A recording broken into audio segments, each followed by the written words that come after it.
Welcome to the AI Policy Podcast, a podcast by the Wadhwani AI Center at CSIS. I'm Gregory C. Allen. And I'm Andrew Schwartz. Join us as we dive into the world of AI policy, where we will discuss the implications of this transformative technology and what governments around the world are doing about it.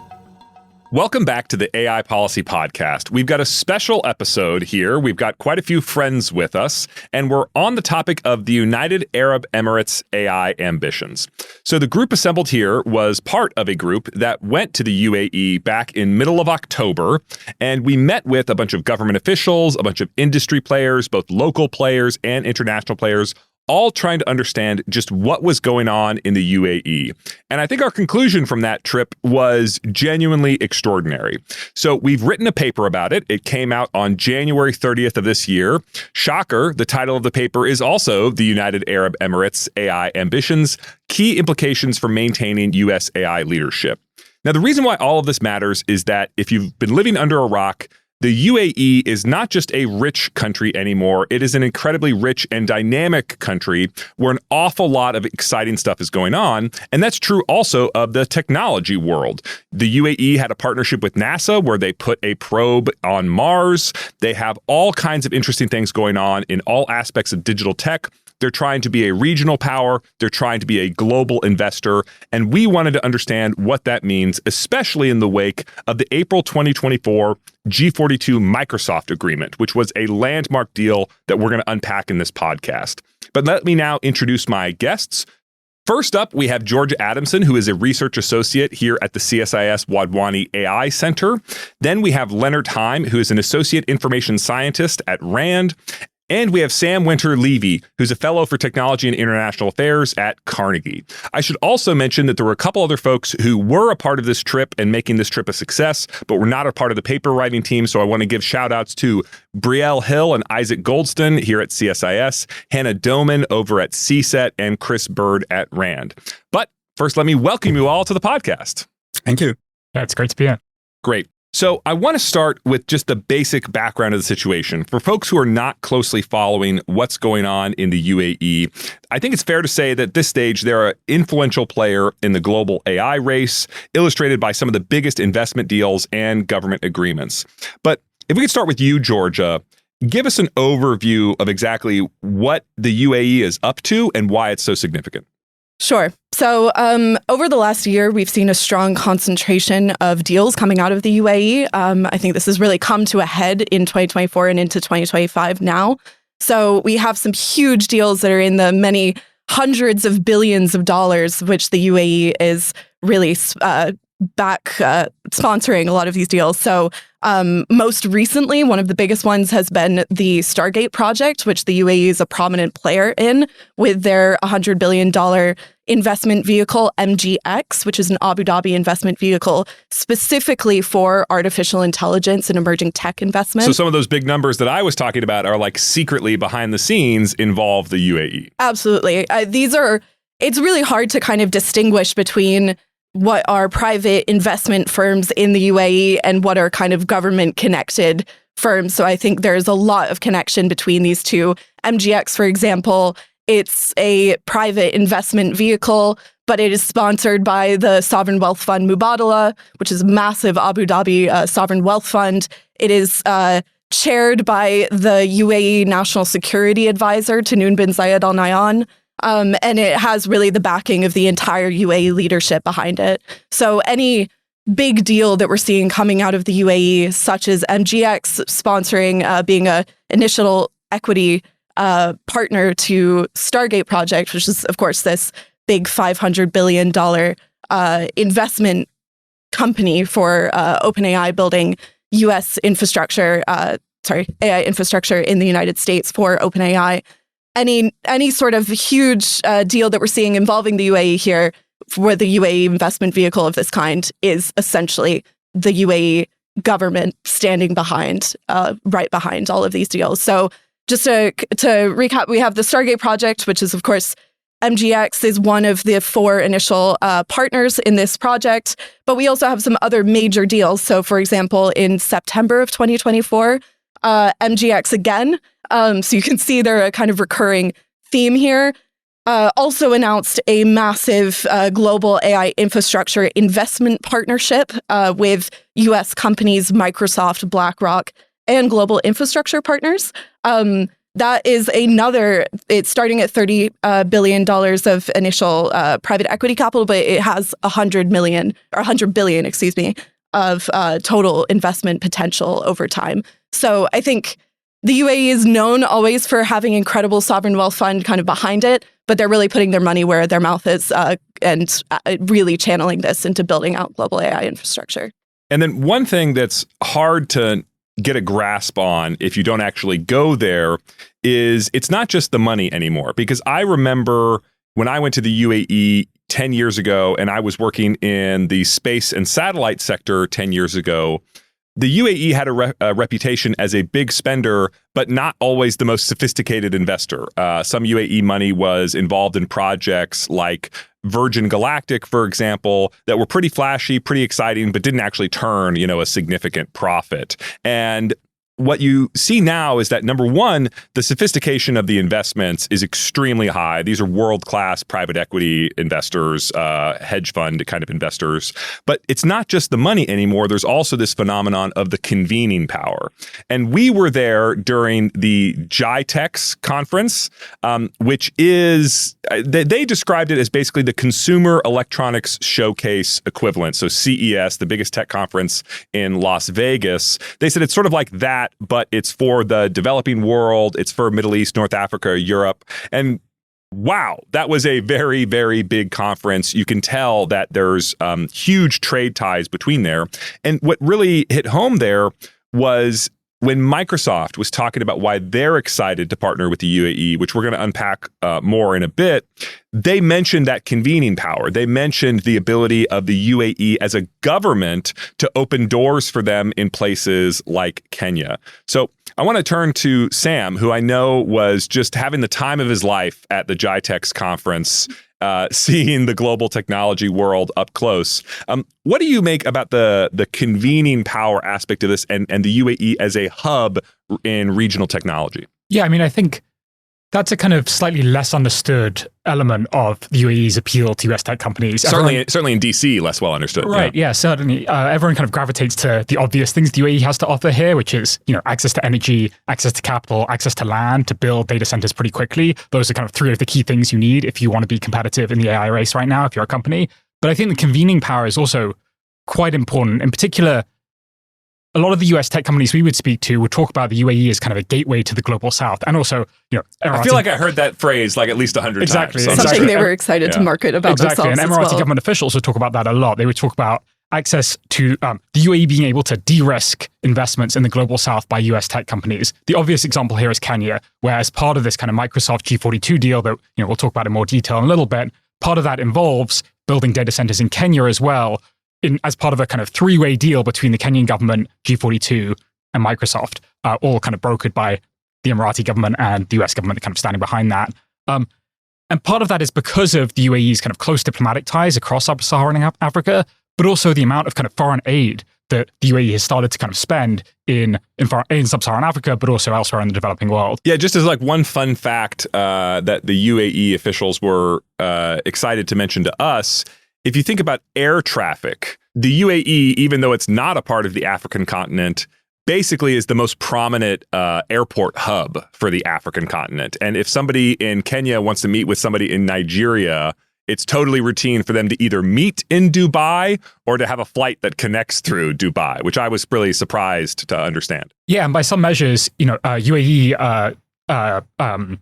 aid in sub-Saharan Africa outmatches the sum spent by China. So the UAE really has become this kind of extremely influential diplomatic player in a lot of the global south, in places where the US is trying to kind of compete with China to get US technology on the ground, to get US infrastructure investments kind of manifesting themselves on the ground in places like Kenya. And so from the perspective of someone like Microsoft, having the kind of backing, the diplomatic support, the financial support of a government like the UAE to kind of subsidize implicitly American investments in markets that might not otherwise be super attractive to them, I think helps kind of add another dimension to what the UAE has to offer in some of these from a commercial perspective in some of these markets. Yeah. So we've talked about the UAE as a financial player. We've talked about the UAE as a convening power. One thing we haven't mentioned is the UAE as a logistics hub.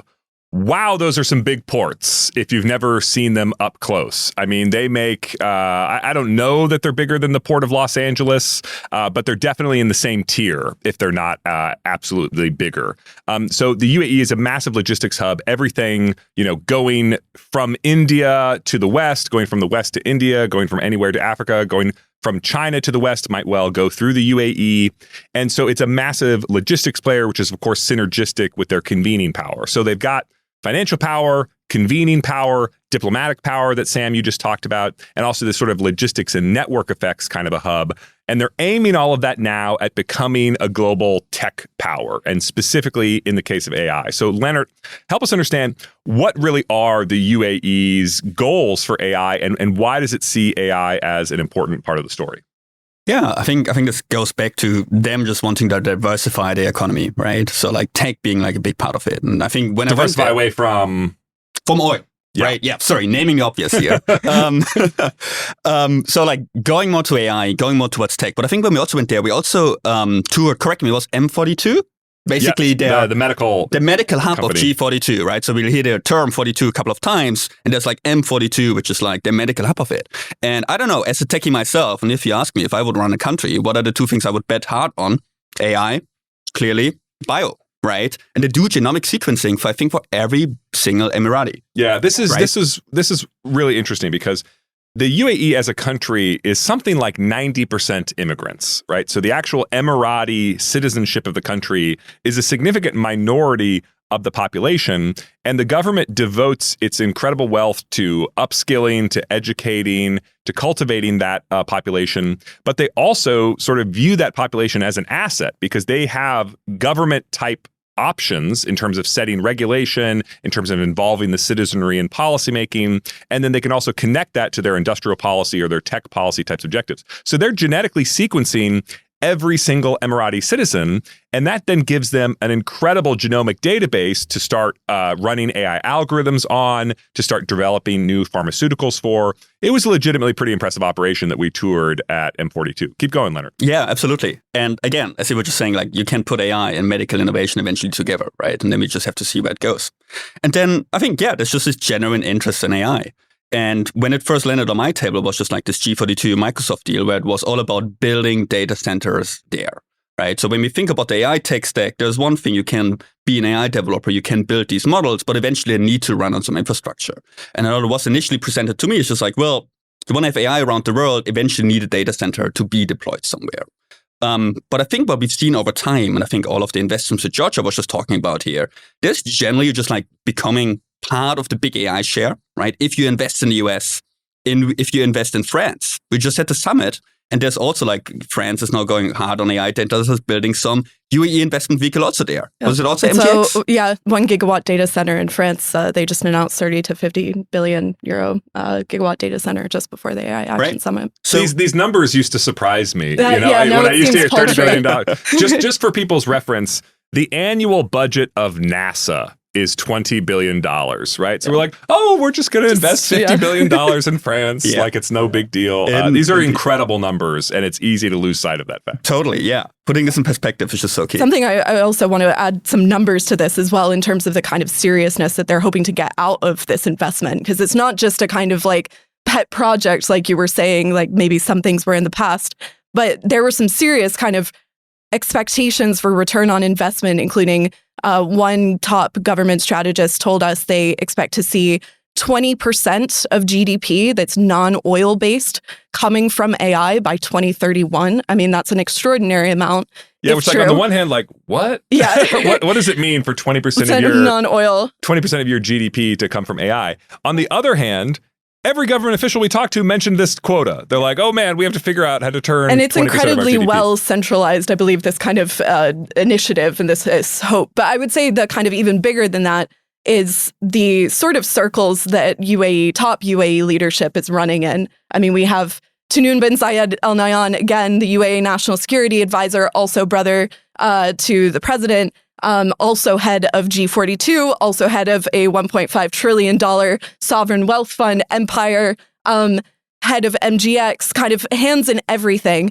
And you see the kinds of people that he is essentially hanging out with and having beers with is Mark Zuckerberg, is Jensen Huang, is Bill Gates. These are really serious people who have made very bold claims about their vision for AI, in which he completely partakes in. Yeah, and I think this also just matches my impression. It feels like a really well-run company. Yes. There's like these big KPIs, 20% is AI, and everybody's like pulling in the same direction, right? And this starts with just a vibe when you visit the offices. There's a stark difference between offices in Abu Dhabi, in Dubai versus DC, right? And then everybody mentioning the same line, just pushing this direction, 20% AI. The good thing about AI, who knows what it even is, right? Like how you're going to go about it. But yeah, there's the shared goal, right? And now just tying back to the AI ambition, I think it's like probably good to make at least one differentiation here, which is like them investing somewhere to make money, Stargate, France, elsewhere, and then more of the sovereign AI move, where they build their own data centers, right? And I think the sovereign AI move is where, again, from a national security objective, you get a little bit more nervous, right? And this, at least for me, triggered my interest in the UAE because there were chip export controls, which were basically stopping them. At least they needed a license to build their own AI data center ambitions initially, when this all started in April. And since then, yeah, there's like a whole history which we can go through, how that's been going. Yeah, so the UAE, as Lennart said, is trying to diversify away from oil. And that's actually already happened in Dubai. The sort of sub-national governments, the two biggest ones in the UAE are the Abu Dhabi government, which is where there's still a ton of oil, and then Dubai, where the oil actually ran out a few decades ago. So Dubai is, a monstrously profitable undertaking, but it's not oil money anymore. They have to, make money off conferences, off of strategic finance, off of all these other things that they're trying to become in the region and the world. And they've set their sights on AI, and they want to have world-class AI companies and world-class AI technology. Some of that is led by the government. They have like a national technology development pipeline. They have universities that are government-backed, but a lot of that is bringing in foreign companies. So when a lot of DC started paying attention to this issue was when the United States and the UAE announced a bilateral memorandum of understanding that was coming on the heels of this big deal between Microsoft and the Emirati AI company G42 in April 2024. So who wants to unpack this deal for us? So this deal is, there've been multiple stages of the deal. There's a lot of kind of conflicting reporting on what exactly it involved at different stages. Initially, it started with a $1.5 billion investment by Microsoft. Which, by the way, when I first heard this, I was like, guys, they're the ones who give you money. You're not supposed to give them money. But yeah, keep going. Right, this $1.5 billion investment by Microsoft in G42. Various data centers being built in the UAE as part of this investment. As we kind of discussed earlier, there's a kind of Kenyan component, some data centers being built in Kenya. And I think it was viewed as kind of the first stage, potentially in a kind of broader partnership between Microsoft and G42. As part of this, Brad Smith, very senior Microsoft leader, joined the board of G42 as a kind of chaperone of the deal within G42. That was partly to kind of assuage some concerns from US national security officials' perspective that I think we should talk in more detail about in a little bit, just to kind of really unpack why parts of this deal raised so many concerns in certain corridors in DC. And so this deal was really designed to try and give Microsoft access to many of the strengths that we've talked about of the UAE, but also from US national security officials' perspective, it was viewed as a kind of a gambit to try and lure the UAE away from other technological ecosystems that they might be otherwise drawn to, most obviously the Chinese technological ecosystem. So over the past few years, we've seen a lot of moves by Chinese tech companies like Huawei to set up a bigger presence on the ground in the UAE. And I think officials like Gina Raimondo, former Secretary of Commerce, Jake Sullivan in the White House, viewed this Microsoft G42 partnership as a way to kind of leverage access to US computing power as a carrot to lure the UAE, this kind of potential swing state in this kind of international competition we're seeing, closer towards the US tech ecosystem. And we can talk in a little bit more detail about how they tried to do that, how they tried to kind of use this access to US computing power as leverage to kind of essentially force the UAE to kind of make a choice in this emerging tech competition. But that was the kind of broad outlines of this deal. Makes a lot of sense from Microsoft's commercial perspective. Makes sense to some officials in DC from a national security kind of competition with China perspective, and enables Microsoft to kind of not only leverage these connections with the UAE inside the UAE, but also in markets in the global south like Kenya. Well, I think there's a couple things there. We should think about this from Microsoft's strategic perspective. So one thing that comes to mind for me is the fact that chips, AI chips, are in this weird quantum superposition where they're simultaneously the most valuable things on Earth, and they're also an asset whose value tends to depreciate at 33% a year, right? So they're like incredibly, astonishingly valuable, but then when the next generation of chips comes out, they're almost worthless, which is just this bizarre situation. So if you're Microsoft and you're like, okay, I'm going to spend $100 billion on data centers, and in 3 years, the value of all those chips that I just spent all that money on is going to zero. I mean, not the data center infrastructure, not the energy infrastructure, but a lot of your investment, has to be replenished with capital at this astonishing and really formidable pace. So if the UAE can bring in capital and de-risk that position, that's extremely attractive to you. The second thing that I think is really important from Microsoft's perspective is for them, they are first and foremost a cloud hyperscaler, right? OpenAI is the one doing most of the frontier AI model part of the story.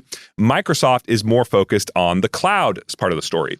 And if you are cloud, it's a little bit like social media. It's a little bit like operating systems. There are really strong network effects. The more people who use your product, the more valuable your product is to every single person who uses it, because they get benefits from all the people they can collaborate with, from the ease of attracting talent. So what Microsoft is thinking about is, how do we get the whole world hooked on Azure?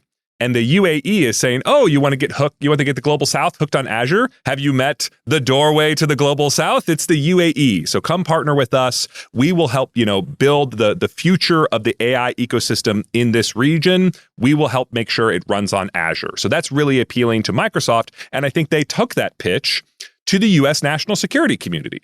Right now, I don't know the real number off the top of my head, but outside of China, something like 80-90% of the global cloud market is taken up by Microsoft, by Google, by AWS, and a handful of other mostly US companies. It is a lovely strategic advantage over China that so much of the world prefers US cloud. And what Microsoft is trying to say is that we want to make sure that stickiness, those network effects, continue to perpetuate in this new era of AI, where we are still in the early stages of building all the applications and downstream use cases that are going to power, the next few decades of growth in AI technology. So that's why this deal makes sense to them. But then they go to a US national security community that has just tried to choke off China's access to all of these chips, and they notice that the UAE makes a lot of money in China. So let's talk about how the national security community got concerned about this deal, why the governments needed to get involved, why it wasn't just a corporate deal. And I think we should start with this. On July 11th, 2024, House Foreign Affairs Committee Chairman at the time, Michael McCaul, and House Select Committee on CCP, John Molinar, requested an intelligence briefing on the Microsoft G42 deal, citing concerns regarding Chinese Communist Party access to U.S. technology. And in a key letter to the Biden administration, a national security advisor at the time, Jake Sullivan, they called the deal, quote, "This may be one of the most consequential investments by a U.S. technology firm in the Middle East in decades, and as such deserves continued special scrutiny to ensure that strategic and national security interests are protected." So what's at stake in the national security part of the story? How does it intersect with other kinds of policies like the chip export controls? And why are they concerned about UAE relationships with China? Lennart, you want to take this one? Yeah, maybe I just get it started with the chip export controls. So the government needed to make a decision here because the chips were export controlled, right? We've got the original export control since October 2022, but in October 2023. So before all of this deal, they required a license to go to country group D4. What does country group D4 include? The majority of the Middle East and North Africa. This meaning the government needed to make a deal. When Microsoft goes in there, we want to build a data center there. We want to import these chips, which are export controlled. Someone needs to say yes, right? So basically it landed on the table of these people who need to make a call. It's like, well, should these chips go there, right? And then for each shipment, they need to say yes or no. And that's also the first time when I heard about it, when I heard about these ambitions. And I was at least saying, well, you could now make this a one-time decision, or you could think about it like in broader terms, right? And I think this is what the quote from Jake Sullivan is also referring to. Is like, this is the start where basically the US government and the US national security apparatus needed to grapple with, where do our chips go in these, not just call them swing countries, right? I think a term which Sam coined. And how many chips should I get? And what should we get in return? Because the nice tool about these export controls is basically you have a license agreement. You get these chips and you can ask for a bunch of conditions. You could literally ask them, hey, could you paint your data center purple? This could be part of this agreement. But of course, you want other type of agreements here, in particular agreements which are about decoupling from China, maybe how to build safe and secure AI systems, all of these kinds of things. So this is the situation where they needed to make a decision there, and then it turned to something bigger, where I guess the others can potentially chime in and say more. Lennart, I want to harp on this decoupling from China part of the story, because what's interesting is the UAE is already a major defense partner of the United States.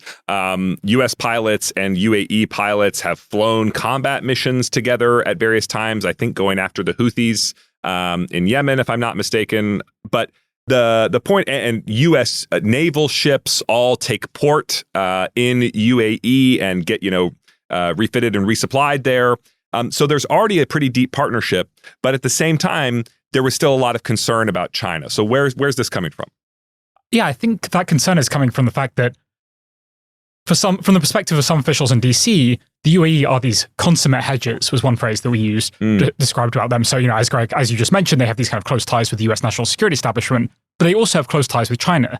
They're conducting military exercises together in Xinjiang, of all places. Which I thought was just jaw-dropping, right? It's like, we sell you all this equipment, and then you go run a joint military exercise in China. What are you thinking? And, not to put too fine a point on it, but, the UAE is a autocratic regime with elaborate surveillance structures. That's presumably one of the reasons they want access to, frontier US AI technology. They are sponsoring various proxy groups in Sudan and elsewhere in the region against the interests, against the direct wishes of US national security officials. They have a very deep, very robust economic relationship with China. There is some reporting, some concerns about Chinese backdoor access to chips that are being to data centers that are being set up in the UAE, which, remember, you can access remotely. That's part of the kind of central challenge of export controls in this context. And I myself saw the Chinese ambassador in conversation with Emirati ministers in the UAE, where both sides talked about this kind of golden age of UAE-Chinese relationships. So this idea was a real quote, a direct quote. That was a direct quote, exactly, yeah. And so this idea that there has been some sort of abrupt break, that the UAE talks about wanting to seek a marriage with the US on AI. I think there have been real moves by the UAE towards the US tech ecosystem, but I think there are real question marks over just how deep that kind of decoupling from China is, even in the technological domain, putting aside the kind of broader economic relationship. And those are a lot of the issues that kind of raise concerns from part of in particular the intelligence community, and also the House Select Committee on the CCP. Those are the sorts of issues that they were worried about. If we build these big data centers with some of the most sensitive technology that the US has in the UAE, is China going to get backdoor access to it? Should we be worried about intellectual property theft here? And more broadly, how should we think about the UAE's own aspirations in this domain, given that they are a surveillance dictatorship whose interests don't always align with those of the United States? We've basically spent several decades trying to get out from the dependency of these oil-rich regimes in another domain, in the energy sector. Do we really want to build a whole new set of dependencies in the AI domain? So those are some of the trade-offs that I think US national security officials had to grapple with as they thought about whether or not to bless both the kind of Microsoft G42 deal, but also this broader question of how should we think about these bigger exports of AI chips to the UAE, given that they are so ambitious in the AI sector. I also think that this is something that has become they've become synonymous with each other, especially as the G42 Microsoft deal was so front and central. It's undoubtedly the G42 is a kind of AI national champion for the UAE. They are really the front and center of UAE development in AI, given sort of leadership, but also financial capital investments, the kind of sophistication that we saw of their technology. But they're by no means the only tech company in the UAE that merits some level of scrutiny as well. So I think we can talk about it later. But one of the things that we went for in October was to really scrutinize the G42 Microsoft deal and what kind of demonstrations of decoupling were going on that they claimed to be happening. So that was kind of divestment from major kind of Chinese investments. Well, let me dwell on that for a second, because we spoke to some pretty heavy hitters in the UAE government in the foreign policy and national security realm on this trip. And one of them, who we're not going to quote by name, but we are going to give the quote, is, quote, "Working with the U.S. on sensitive technology, for that, decoupling is the right word. I think we have to do it in that isolated part of our economy. It must be done." So what this individual was pointing out is that, on the one hand, we, the UAE, do have extremely deep relationships with China, and that is not going to change, right? They're one of the largest economies on earth. They're a manufacturing juggernaut. That means that we have to work with them. However, and the example that they gave in the space domain, where they have these deep cooperation with NASA and a bunch of U.S. Space technology firms, and in the nuclear domain, now I think they're coming up on their 4th nuclear reactor, a lot of it built by a South Korean firm. Yeah. They have decoupled from China, right? They basically say we ring fence those parts of our ecosystem and we keep China out of those. And we are willing to ring fence our AI ecosystem and keep China out of that if you make this deal with us, if you allow us to buy all these chips, and if you allow us to be your strategic partner in AI, we will decouple in that specific area of technology. And they would point to the fact that there was something like $1 billion of Huawei infrastructure that G42 in particular claims to have ripped and replaced. So they basically say all the Huawei stuff is in the junkyard. Now we're going to put in a bunch of this Microsoft, NVIDIA chip type infrastructure. So that's what they claim that they've done. What have they done? Well, certainly in terms of claims, there's this infrastructure stripping that. There's they claim to have divested, I'm speaking G42 specifically here, divested from Chinese kind of investment funds through their former investment vehicle called the 42X Fund, which was a $10 billion investment vehicle. They have CEO Peng Xiao has been very public in stating... Peng Xiao, who was born in China, and is now a UAE citizen. When he says he means the UAE, and he is close to the most senior leaders in the overall regime. But, his first language is Mandarin, and a lot of the employees might even still be, Chinese nationals. So I think they've actually made a commitment that no Chinese nationals are going to do anything at G42. Yeah, they also pointed to us multiple times. There's no Chinese nationals and kind of heavy background check processes and vetting processes. So adding in these security measures. So this is all very well and good if obviously A, if it's true, and then B, within a very specific realm, potentially, of G42, if that is indeed the case. However, there are many reasons, some of which we touched on, to kind of think twice about this sort of stuff. One of them, quite frankly, is just sort of from UAE leadership. Again, I think we heard a lot of people saying, decoupling is the right word. We heard from really top senior strategists. That being said, we also heard from other government officials saying, we have to get the technology from somewhere. This is part of our kind of economic competitive agenda. I have a great quote this was a public quote from a public interview in November of 2024, in which the UAE Assistant Minister for Advanced Science and Technology said that countries are, quote, trying to learn from the UAE model by balancing US and China.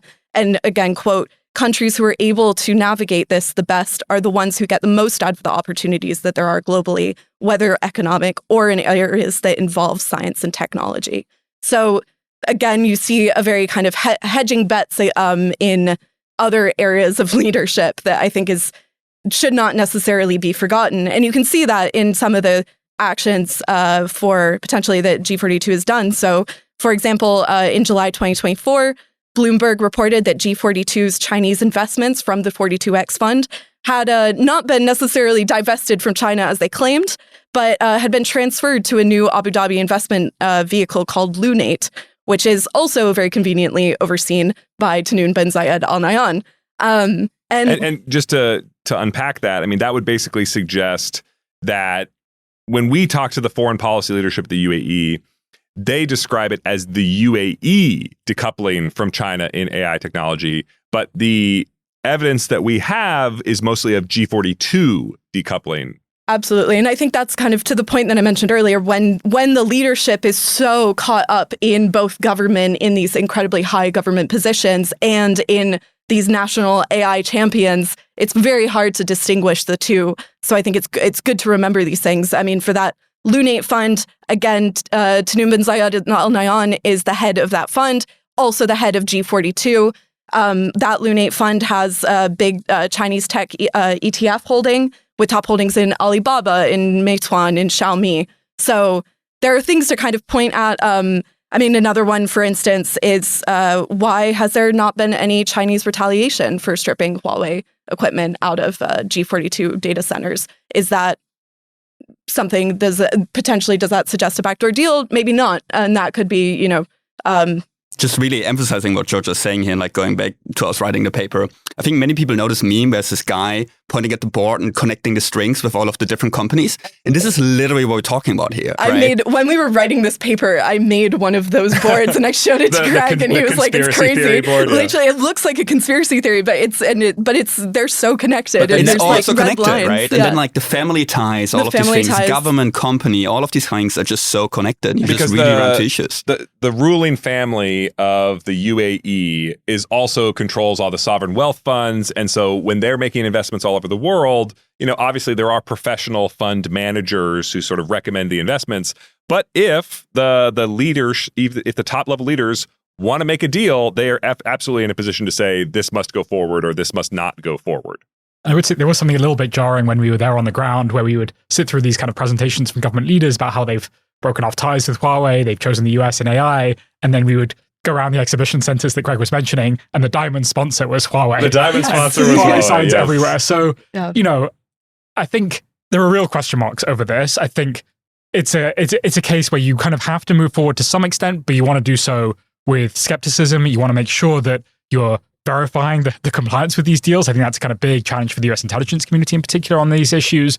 And you don't want to be, there are costs to locking everything down within the US. There are costs to not approving these licenses. I think this is going to be a recurring problem in this kind of these are decisions that the US national security community wishes were black and white. But the reality of the information available to make decisions and the time pressures in which you have to make them forces you to constantly be making gray area kind of decisions. And so in this case, what the United States decided is we are going to go forward with this partnership. We are going to sell the UAE a hell of a lot of chips.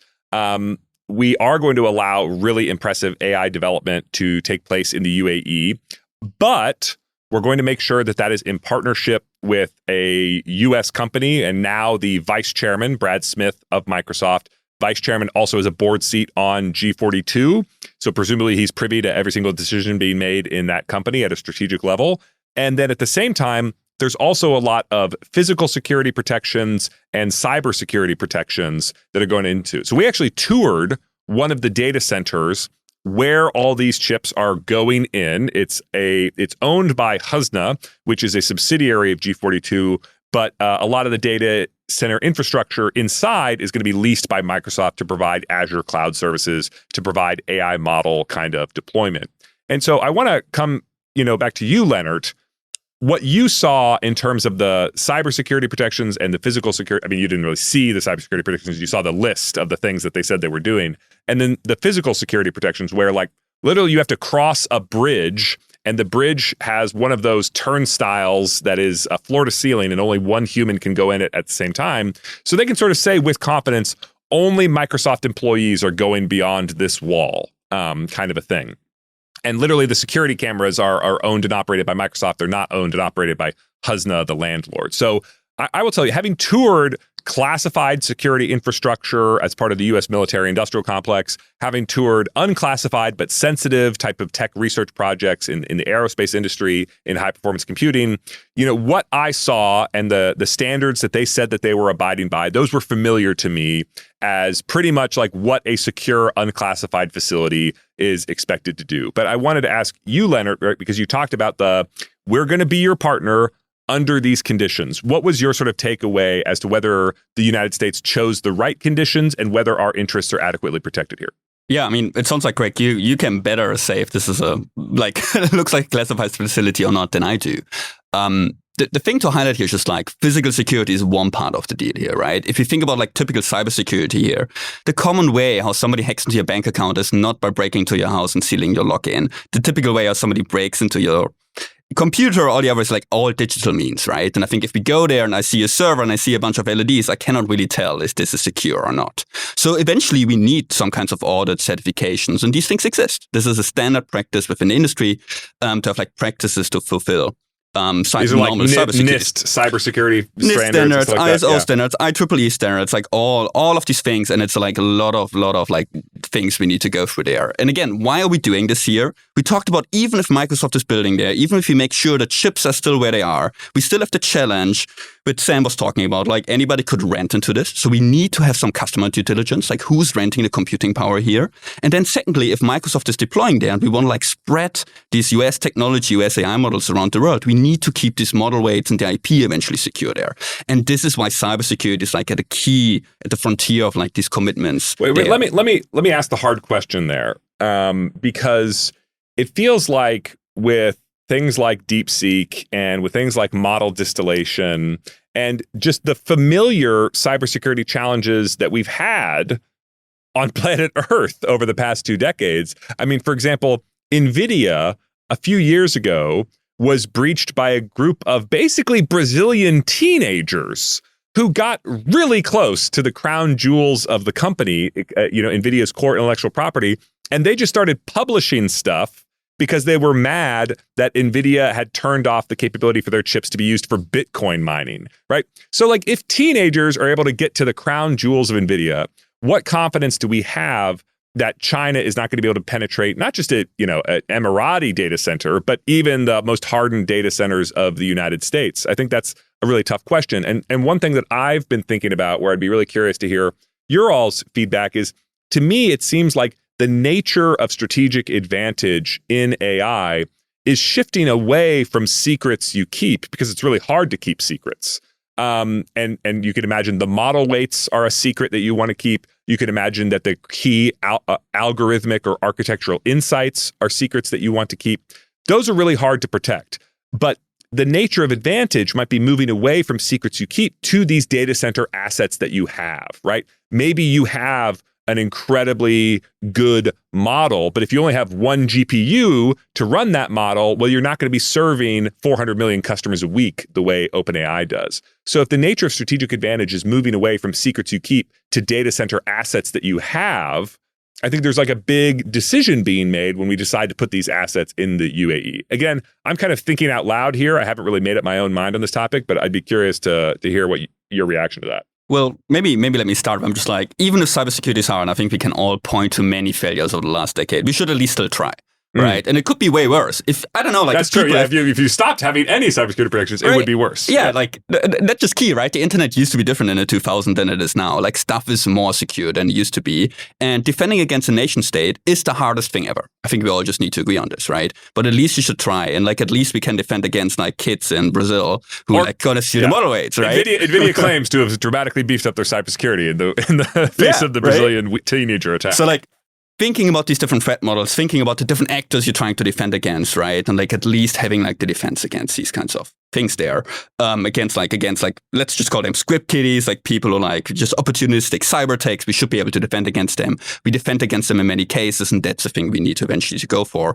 And then just having these processes in place to at least say, you need to prevent this, from basic customer due diligence to securing the model weights and all of the other IP there. If US models are being deployed there is the thing we should be doing there. And this is not codified, right? This is the thing which you previously covered on this podcast, Greg, is like the AI diffusion rule. The AI diffusion rule sets these standards going forward, what it means to have cybersecurity. Okay, and I think so nobody would say that's enough. Lennart, you have anticipated my topic transition and you've jumped the gun here, but let's go there. So I sometimes think about the AI diffusion rule as taking this UAE deal, which exists at a company-to-company level, but also exists at a country-to-country level, and thinking about what is the generic version of that deal that we want to express to the whole world.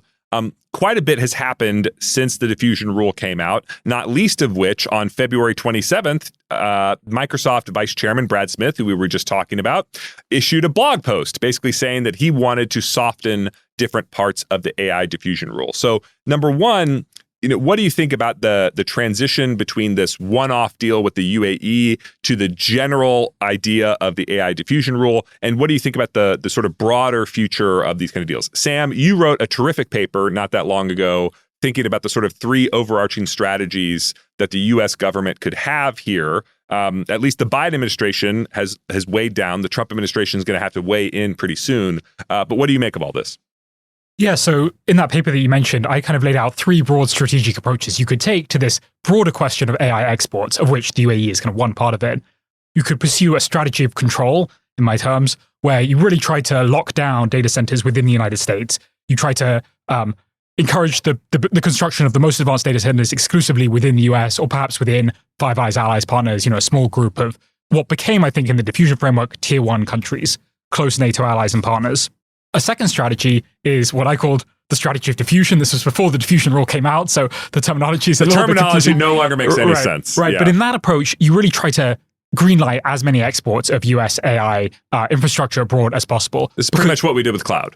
Exactly, because for people who support this sort of approach, the bigger risk is not the sort of thing you were talking about in terms of intellectual property theft. It's not that our model weights get stolen because we build data centers overseas. The bigger risk is that we just cede foreign market share by trying to take an overly restrictive approach to US AI exports. So this is the view that companies like NVIDIA and Oracle might gravitate towards, who are extremely critical of the diffusion framework because they viewed it as too restrictive. A third approach that I lay out on that paper is what I call the kind of strategy of leverage, which is where you try to use US AI exports as leverage to push forward a set of alternative kind of technological or broader geopolitical objectives. So you tie access to US computing power to concessions from the states with whom you're bargaining over AI exports. And that is kind of a core part of the UAE deal that I think we've discussed. Is it fair to say that the tragically named diffusion rule would really be better named the leverage rule? Do you think that that's them pursuing the strategy that you articulated or no? Yeah, so I think the way to understand the diffusion rule, the diffusion framework that the Biden administration released in its kind of final week in office, was an attempt to find some sort of compromise between these different camps. I think there is a strong leverage element to it. It's trying to say... We had Ben Buchanan, who was the principal AI advisor to President Biden here at CSIS, and he said that, the diffusion rule is really more of a carrot than a stick. At least it was what he was trying to say. Do you agree with that? Yes, I think in the diffusion rule, the kind of carrot element, the leverage element, is closely tied to technology policy. So it's saying if you adopt these, data center security provisions that we've talked about, if you adopt technological decoupling from China in these particular areas of the AI ecosystem, then you can have access to US AI exports. You can have access to data centers and chips. So in that sense, I think it was a use of US leverage. It was saying, if you want access to US chips, you have to do some things for us in exchange. But it was closely linked, closely coupled to the AI policy domain. But there's no reason that has to be the case. You could tie access to US AI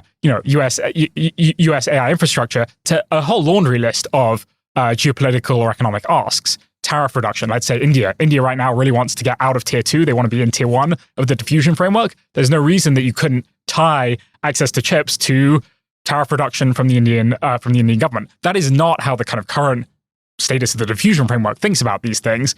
But there's no reason, there's no abstract reason why you can't link access to US chips to a whole laundry list of asks. We know the Trump administration now is kind of currently reassessing the diffusion framework, trying to think through what to keep about it, what to jettison, trying to potentially streamline elements of it, potentially strengthen elements of it. There's some public reporting on that. But I think this kind of broad approach that we saw begin with the UAE, I think that's going to play out in all sorts of settings around the world where the US has to grapple with this question of lots of countries want access to our tech. We want to give them access to our tech for all these kind of economic reasons, commercial reasons, but also geopolitical reasons. What should we be asking for in exchange? Should we be restrictive? Should we be liberal? Should we be tying our asks narrowly to the AI domain? Or should we be just chucking in a kind of broader list of geopolitical and economic concessions, both vis-a-vis China or just more broadly tied to US regional priorities? And just emphasizing this again, like this whole story and what we cover in the podcast is just a beautiful story of AI policy. It came to the table with the G42 Microsoft deal, like, where should chips go under which conditions? And then later on, literally like over half a year, you eventually see the diffusion framework on, which tries to put a framework on all of these kinds of decisions, right? And again, this is not set in stone. They're currently deliberating where to go. But like it went from like this single case, which is like the forcing function, to like this broader framework now. And like more countries will now come to the table, right? India's already knocking. Saudi Arabia will be knocking. There's many tier 2 countries.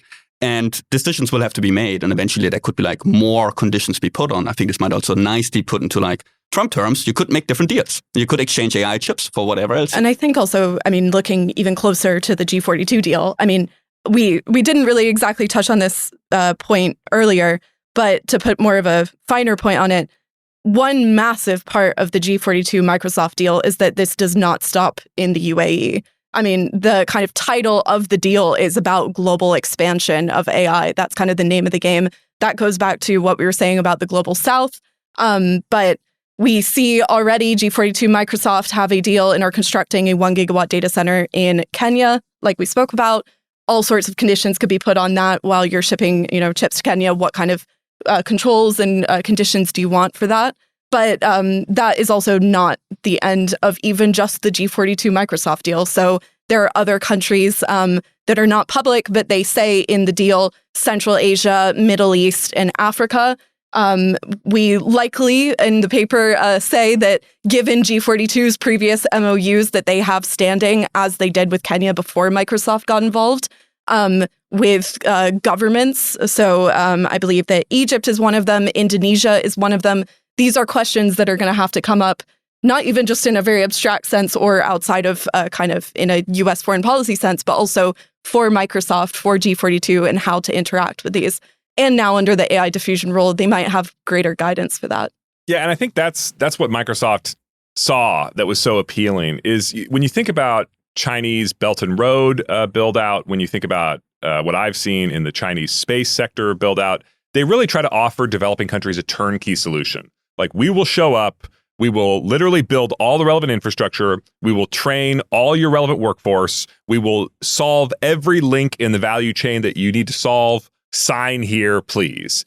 And what Microsoft, has is incredible cloud technology, incredible AI technology, incredible software applications, but it's harder for them to offer that kind of turnkey, everything you need solution. And the UAE was sort of saying, we can be that for you. We can give you all the sort of surrounding offerings that are government to government type conversations that you need to go successfully compete in the developing world, which is why I think they saw this as also attractive. Okay, we're tragically going to have to cut the conversation there, which could easily have gone on for 3 more hours. And for everyone out there who is desperately wanting more, great news. There is a paper that we have now on CSIS.org that you can go read to explore all of these issues. It's not going to stop here because, as we said with the diffusion rule, these issues are not resolved. They just keep getting more important, more complex. And at all of our various institutions, CSIS, RAND, Carnegie, there's folks doing great work unpacking all of this. So thank you all for joining us today, and thank you all for listening. Thank you. Thank you. Thank you for having me. Thanks for listening to this week's episode of the AI Policy Podcast. If you like what you heard, there's an easy way for you to help us. Please give us a 5-star review on your favorite podcast platform and subscribe. And tell your friends. It really helps spread the word. This podcast was produced by Sarah Baker, Isaac Goldston, and Sadie McCullough. See you next time.